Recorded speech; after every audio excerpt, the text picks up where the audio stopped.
प्रिय भाई और भौणी माने नमस्कार। कोरोना वायरस आज सारा विश्व पाए एक बड़ संकट भावरे देखा देछि।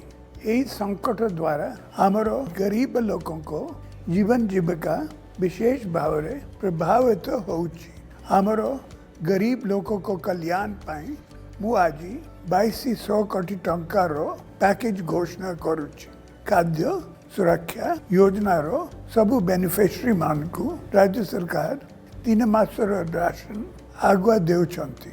खाद्य सुरक्षा योजनार समस्त 94 लाख परिवार को राज्य सरकार 1000 टंका लेखाए सहायता जोगाई देबे बोली मु घोषणा करुछि।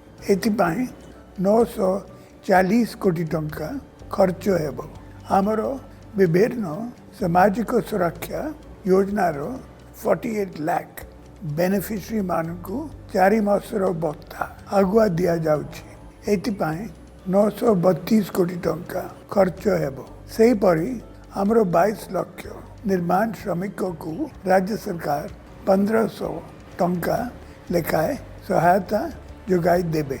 एथिरे 330 कोटी टंका खर्च हेबो। मु आपन मान को पुनी थरे अनुरोध करिछि, आपण माने घरे रहंतु, कोरोना ठारू दूर रे रहंतु।